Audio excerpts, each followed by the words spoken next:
Hello, everybody. This is Venkat again with yet another video blog. And today is going to be very interesting because my guest is Kim Malone Scott, and she has achieved what I consider the consultant's nirvana of taking a very rich and varied experience of like corporate life and reducing it to a 2x2. So I love that, and those of you who read my writing know that I love 2x2s, and in fact, that's how I first met Kim. On Twitter, I think I responded to the 2x2. So the 2x2 is called Radical Candor, and it's a sort of categorization of personality and relational styles, I guess, and we'll talk more about that. But Kim is a veteran of Google, Apple University, and before that, she also worked in the old economy, including, I think, running a diamond mine in Russia or something like that. Diamond cutting factory. Diamond cutting factory, not quite a diamond mine, but close. And she is just written a book called Radical Candor, which unpacks her theories. And I had the pleasure of reading an early draft, and it's really good stuff. Much better after you edited it. I'm glad I could help. But it's like there's so little like line management wisdom coming out of Silicon Valley. Like after Andy Grove's high output management and Ben Horowitz's Hard Thing About Hard Things, I would say Kim's book is the third book that has come out of Silicon Valley that I think is destined to be something of a classic in management thinking, and especially sort of outlining what's special about the Silicon Valley approach to building companies. So Kim, welcome, and we'll get to talking about your 2x2 in a minute, but tell us a little bit more about how you managed to reduce everything to a 2x2. Well, I love what you do, and I admire your efforts to boil everything down to a 2x2. The thing for me that is helpful about the 2x2 is that it saves us from these false dichotomies, that these sort of catch-22s that we often fall into.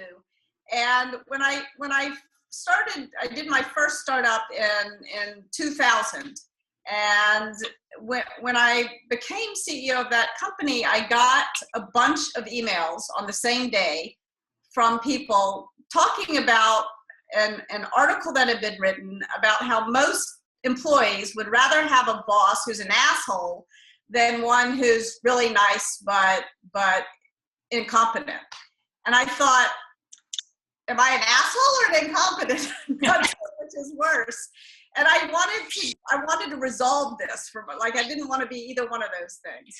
And so after a bunch of time, sort of a crazy amount of time actually thinking about what were the right dimensions of this, and I came up with 5 or 6 other 2x2s that didn't quite work as well before I came up with the Radical Candor framework.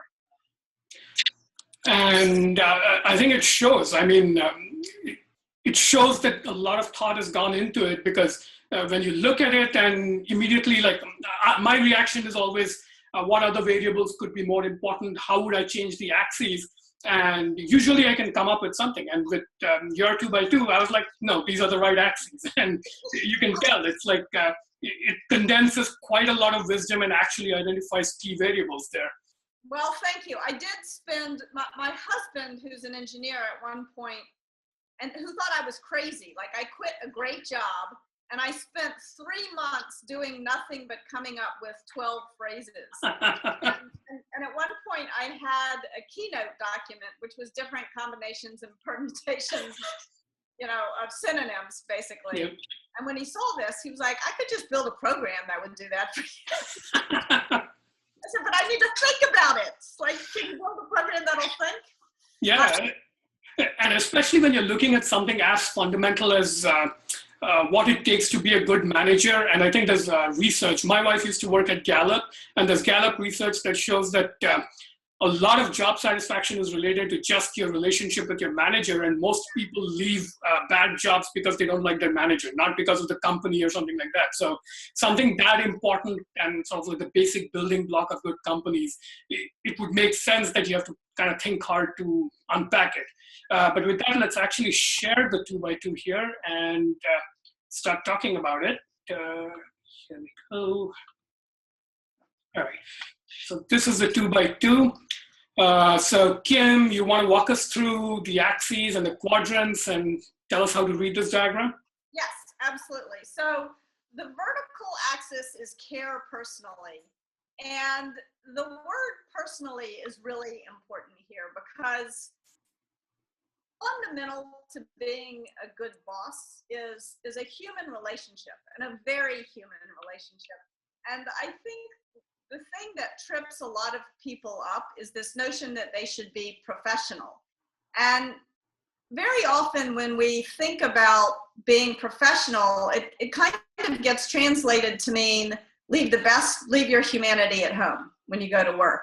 And that's a recipe for failure for a boss. You've got to bring your humanity to work with you in a big way, because these relationships can be, they're intense. They're super intense.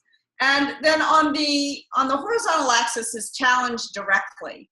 And the basic idea there is that I think, at least for me and for almost 99% of the managers who worked for me, the hardest thing about the job is that they have been taught some version of, and I taught managers all over the world, and every culture has some version of the following phrase: if you don't have anything nice to say, don't say it at all.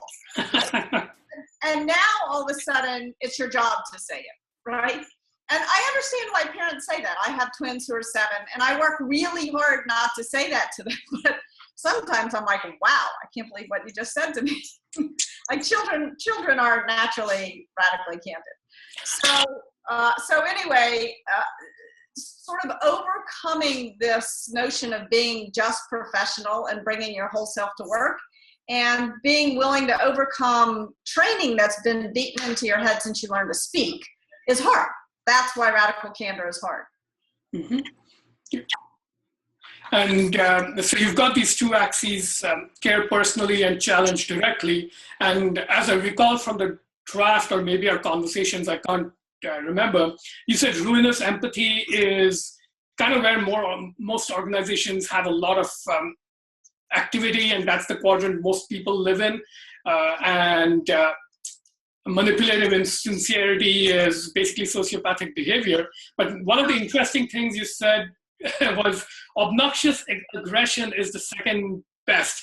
And that made me breathe a sigh of relief, because I was like, all right, let's hope I don't do too badly on this. And I have to admit, my limited history of working in a large corporation, I would probably be classified as obnoxiously aggressive. But so let's walk through the 4 quadrants, and maybe you can tell us a little bit more about each pattern of behavior. Right.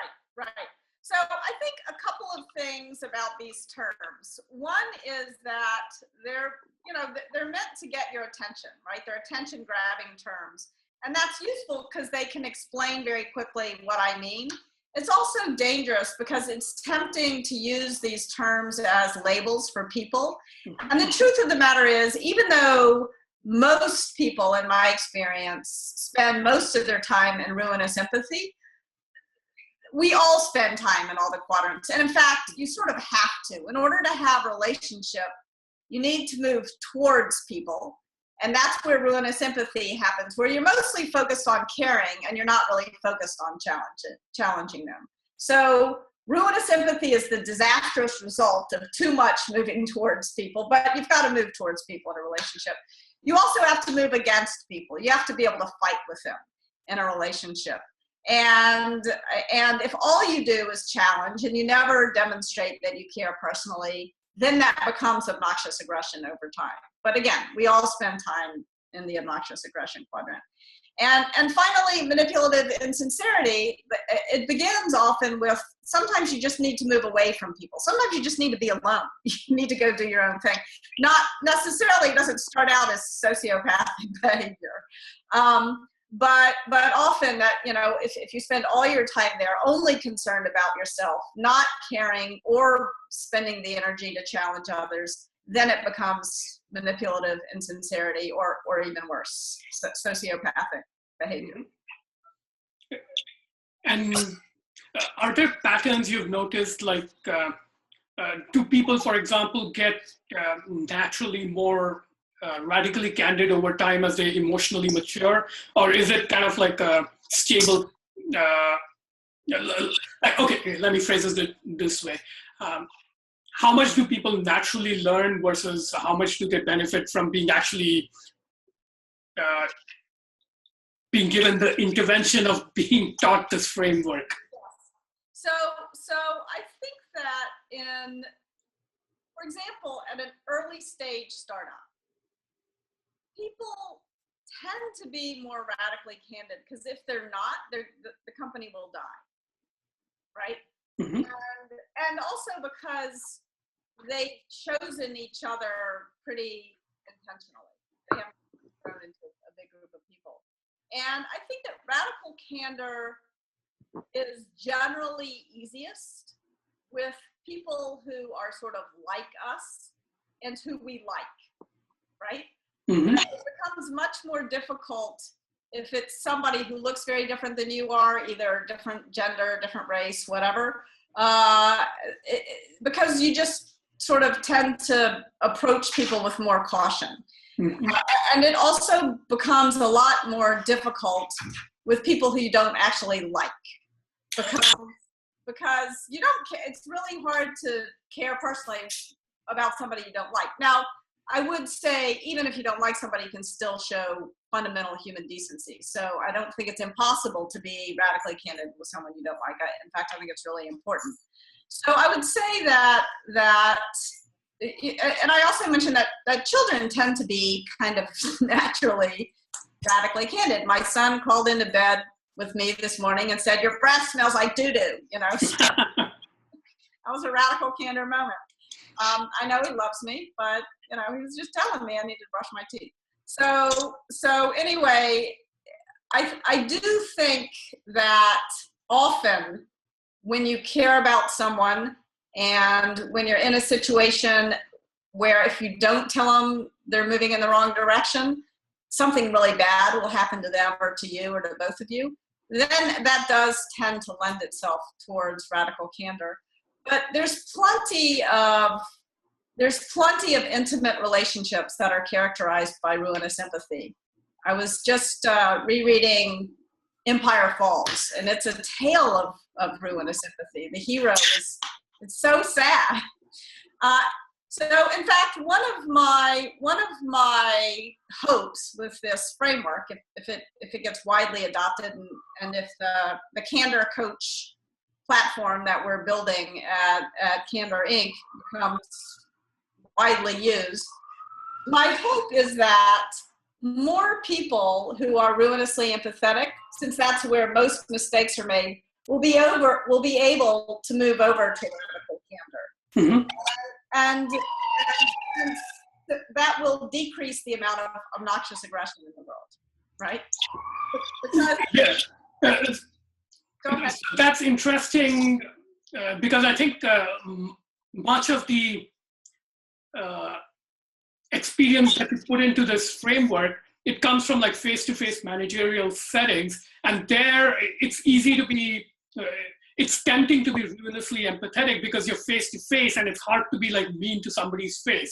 And interestingly, I think once you go online into internet relationships and with virtual organizations, you might be working with people just through Slack or online interactions only. I think it might actually be more common for more people to be in obnoxious aggression, just based on like online forums and Hacker News, places like that, where because you're not sort of given the natural biological cues to be empathetic, you don't see expressions, people feeling upset.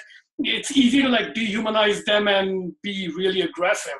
Do you see that in virtual companies, like highly virtual relationships? So I would say that, by the way, I would argue with your characterization of yourself as obnoxiously aggressive. You gave me a lot of criticism in the book, a lot of it, very pointed often, and I didn't really know you, and yet you cared about the ideas, and therefore I felt that you cared about me. So I'm going to give you radical candor, by the way.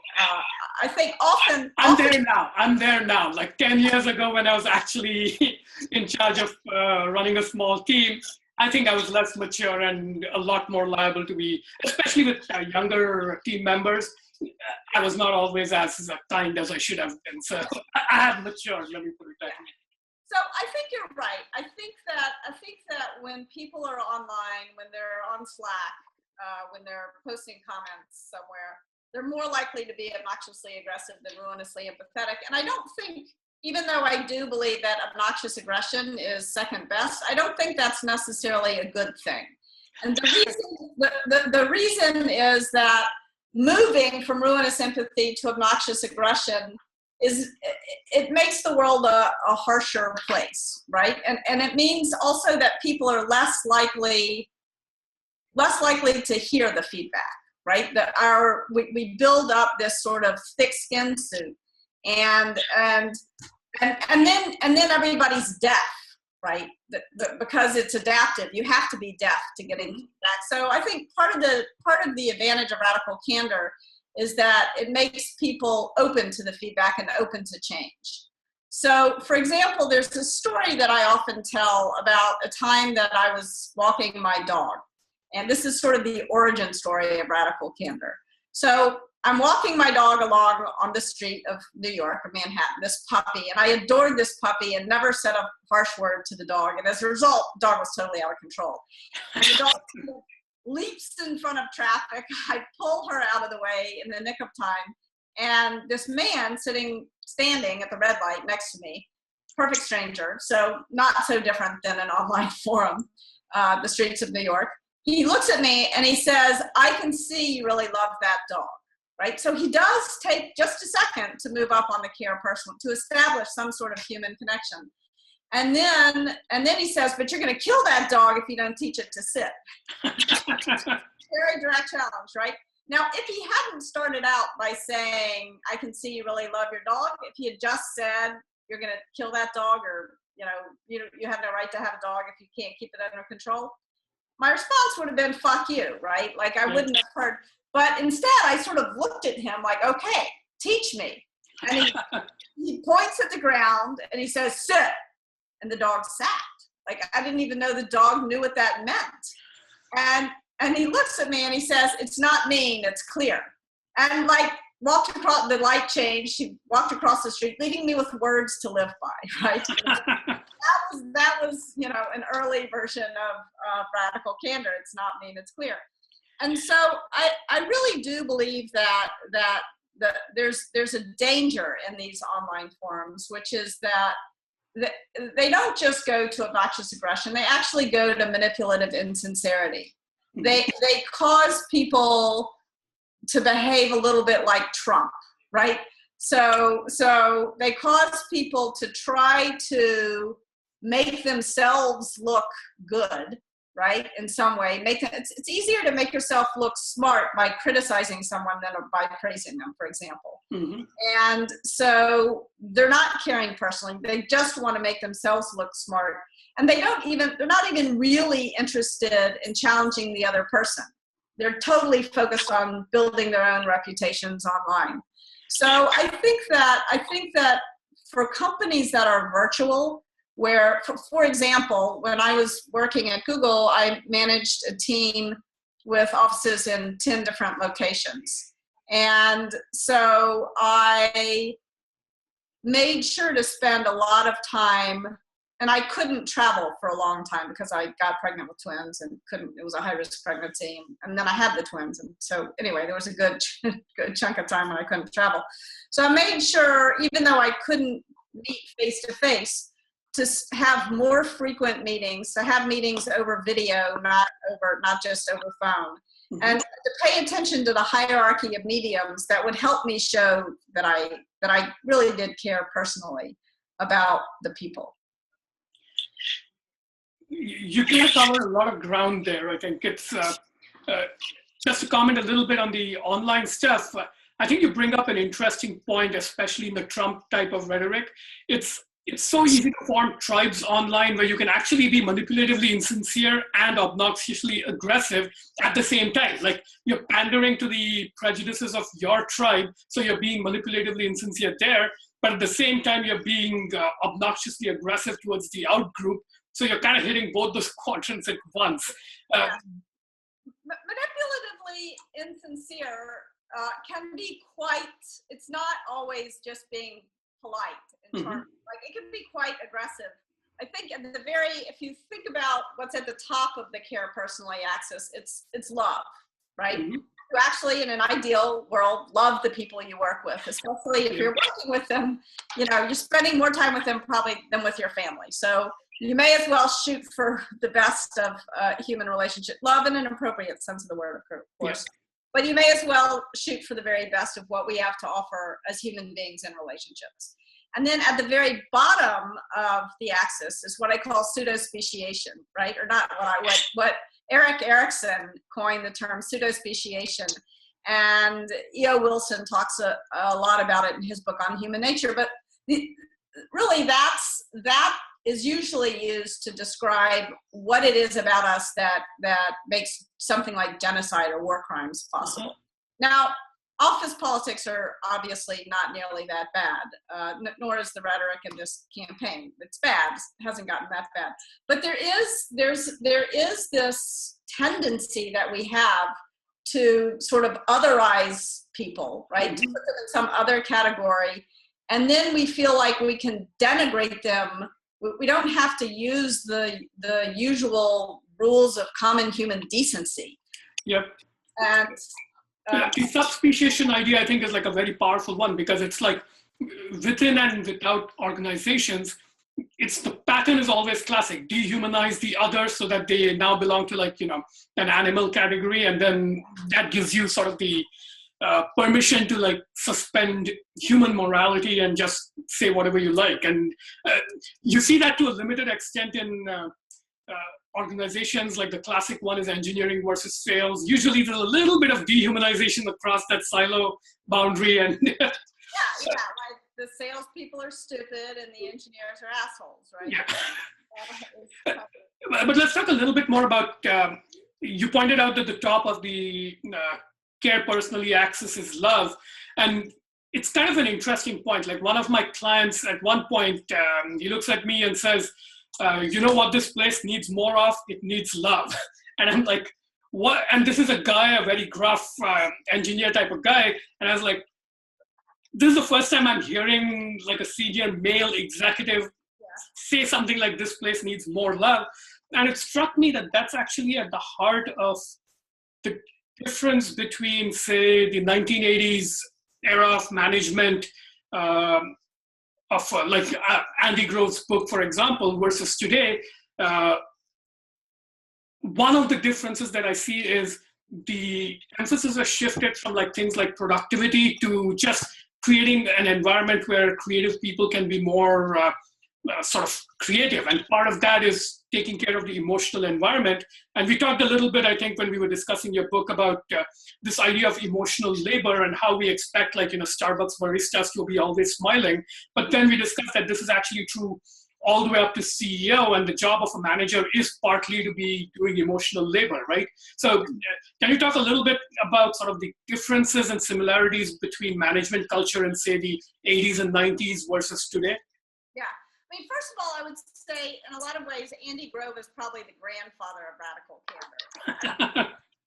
I think that he did a lot of, I mean, he was very open to getting feedback from his people. And I've heard a lot of amazing stories about him as the leader and as a mentor and as a person who really did give a damn about the people who worked for him and with him. But what is the difference between the 80s and now? I think in the 80s, you would hear very commonly things said like, management is neither taught nor rewarded in Silicon Valley, right? And I think that's changing. I think that's changing pretty dramatically. You see Apple making a dramatically huge investment, a big investment in Apple University, and the learning and development group at Google is enormous, and even relatively small startups that we are working with tend to have pretty senior learning and development people. Mm-hmm. So I think that that's changing dramatically here. And I think the reason why Silicon Valley was such a great place for me to be, to really think about what it meant to be a good boss, is not that that people here are any different than people anywhere else, frankly, or it's not like there's some insight into human nature from all this big data or anything like that. Mm-hmm. I think that the war for talent is so intense here that you can't afford to have a boss that people leave, right? You can't afford to have people leaving your company because they don't like their boss. And so there's a lot of focus on helping bosses get better at their jobs. And for years, basically, when people became a boss for the first time, they just got thrown in the deep end. They didn't get any training. Nobody told them what they were supposed to do now that they were the boss of these people. And sometimes they sank and sometimes they swam. And when they sank, they didn't just sink. They dragged a whole team down with them. And that's the opposite of managerial leverage. What's the opposite of leverage? It's managerial sink like a stone. Liability. Managers as liability, I guess. Yeah. So it's kind of interesting that there's a new recognition of the value of training managers and actually teaching management as a skill on the job. And I think we can sort of think of what happened in the 80s as almost like a recession of actually caring about management. This was kind of the Jack Welch era, coming off of the deregulations. It was like kind of almost a Darwinian environment. And if you read like 1950s literature on management, like The Organization Man by William White, you get a sense of the kind of culture we are recreating now in a different form, where back then people were investing a lot in managerial skills. It was mostly men, but you can see the emphasis on it was mainly emphasis on getting along, harmony. It was like almost they were training for ruinous empathy. Yes. So a huge amount of investment in The Organization Man was training for manipulative insincerity. Okay, manipulative. It was much worse than that. It was pretend to be someone you're not, to fit this corporate mold. Uh-huh. It's very interesting. Steve Jobs was born the year that book was published. And yes. I think Steve Jobs, he doesn't have a reputation as being a great manager, but I think that's actually unfortunate, because I think he in fact was a great manager in many, many ways. He really wanted to create an environment where people could bring their whole selves to work, where people could be the artists that they wanted to be at work. And I think that was a big change. Yeah, and I think this reputation for being, well, a jerk, as the sort of the general impression is, I think the reason there's still strong element of caring personally is that from all the anecdotes you hear, it's clear that people never got the sense that he didn't care. He did care a lot, but he cared about getting the job done. Like, one way his management style was described to me by a person who reported to him was, it's do the right thing and keep Steve happy. And I think that's a great heuristic for sort of setting expectations as a manager, which is, that's almost like the two axes of caring. There's caring about each other as people, but also caring about doing the right thing, because otherwise you sort of open the door for like doing a really crappy job and sort of enabling each other in your crappiness, and you're all very happy, and it's caring personally, but nothing is actually getting done. So I think the challenge directly part sort of makes sure that doesn't happen. Yeah, you got to make sure that you do challenge directly. But I mean, look, Tim Cook offered Steve part of his liver, and Steve refused, right? Even though it could have saved his life. Like, there's only one word that can explain that, and it's love. Like, that's about as high as you can get on the personally axis. And these two men really cared deeply about each other, as far as I can tell. Mm-hmm. So I think while his style wasn't for everyone, I think that for those for whom it works, there was a deep caring. Mm-hmm.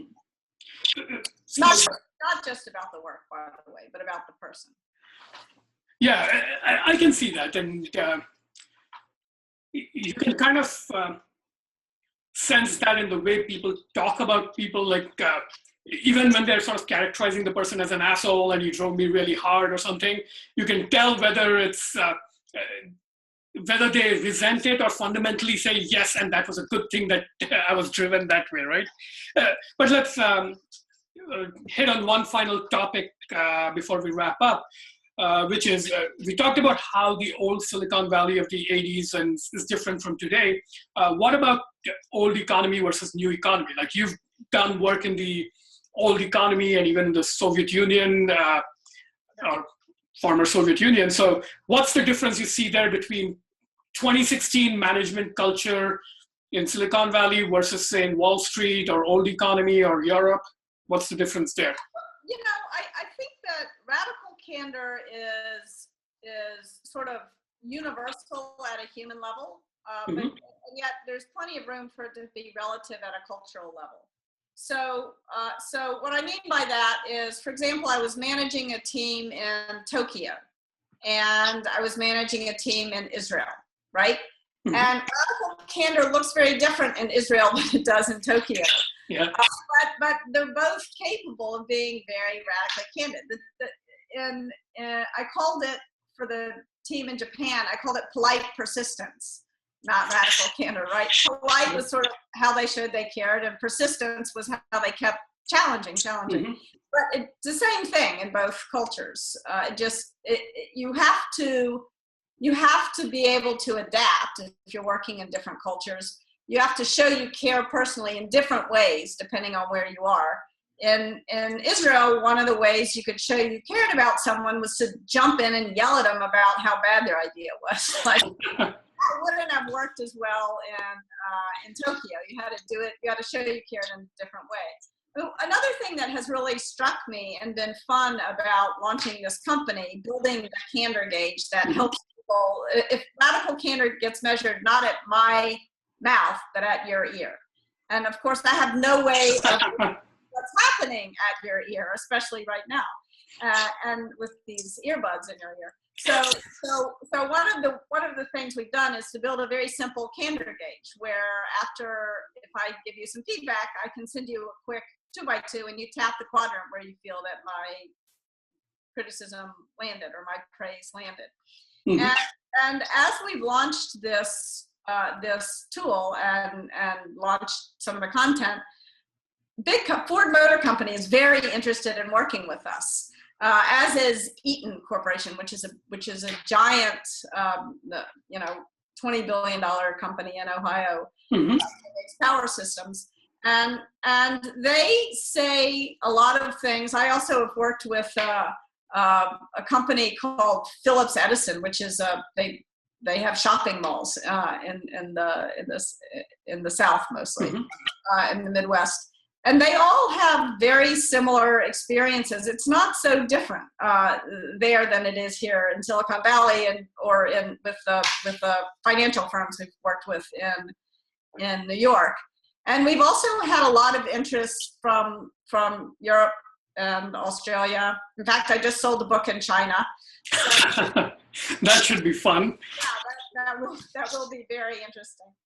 So just to play it back to you, what you said is, so you think radical candor is at some level a human universal. So any apparent differences between, say, Silicon Valley and Wall Street, or Wall Street and China or Japan, it's kind of at a level of surface level of culture and like the modes in which you express resistance versus caring, right? So you think once you factor that out, it becomes kind of like a universal. Yes, absolutely. It's about measuring how the other person feels about what you said, and did you do enough to show that you care personally, and okay, did you get through to them, right? It's even you may wind up, if you were to use the candor gauge, you may wind up with most people feeling that you're radically candid, but you may have one or two people thinking you're obnoxiously aggressive, and vis-a-vis that relationship, that's the truth, if that's how they perceive you. So you've got to work harder to move. And you may have one or two people thinking you're ruinously empathetic, and then you've got to move over you've got to challenge them even harder than you do everybody else, right? Oh, so the way you deploy this tool, is it double-blind anonymous, or can they like see each other, like who's giving me the one isolated? Right. So the way it works is if you have a candor gauge and you have, let's say you have 10 people to whom you give feedback on a regular basis, if any one of them submits anonymously, then you get an anonymized report. You just get an aggregate, but you can't see who said what. But if all of them submit with attribution, then you can see where everybody is. Okay. And as soon as anybody submits anonymously, we start sending you tips for how to build trust, how to earn trust, so that people feel comfortable. That's really clever, because I think that's one of the trickiest things to manage, the sort of, it's almost like a chicken and egg bootstrap problem. Like, how do you build enough trust to even sort of enable the conversation, right? And especially if you see on the internet, the whole issue of like anonymous versus non-anonymous real name things, that's a big issue, because it's like the internet is a good measure of overall humanity level trust. And you can kind of see that platforms that don't enforce real name, like Twitter, they generally have, this is one of the dimensions, of course, but they have a lot more aggression. Whereas the more you go towards real name, you have less aggression, but at the same time, you have these sort of toxic side effects of like accidentally outing people who shouldn't be outed and things like that. So it's a very tough thing to manage, but I guess you guys are making a start at the corporate level. We can solve the internet later. We're trying. We're working with Civil though. It would be interesting, which is it's a commenting platform. Oh, okay. And they're working on this as well, to sort of how to get people to move up on the care personally axis when they leave their comments. This would make a great sort of feedback mechanism for discussion forums. Instead of like a like or a, a +1 kind of symbol, you have like a little 2x2 and you can press something in. That would be fun. God's ears. That's what I want. The Slack bot will come first. So we'll do it first in Slack, and then maybe we'll put it everywhere. That should be your holy grail. You should be the new like button for the entire world, where it's a 2x2. Yeah. And then I will have done my part in making sure 2x2s take over the world. It's an excellent partnership. All right. So I'm going to put up the 2x2 one more time, so we can show that to people. So this is the Radical Candor 2x2, challenge directly versus scared personally. And you've got these 4 quadrants. And as usual with a 2x2, you got to target the top right. You have to try and get to Radical Candor, right? Exactly. And closing thoughts? That's perfect. Just remember to bring your full humanity to work, and you'll like your work better, you'll like your colleagues better, and you'll get to Radical Candor faster. Yep, let's hope the whole internet gets there and we have better elections in 2020 because of it. Yeah. Let's hope that we can get just a little Radical Candor in this one. All right, thanks a lot, Kim. This has been great, and let's hope we change the world with this 2x2. All right, always a pleasure. Thanks so much. Yeah. Take care.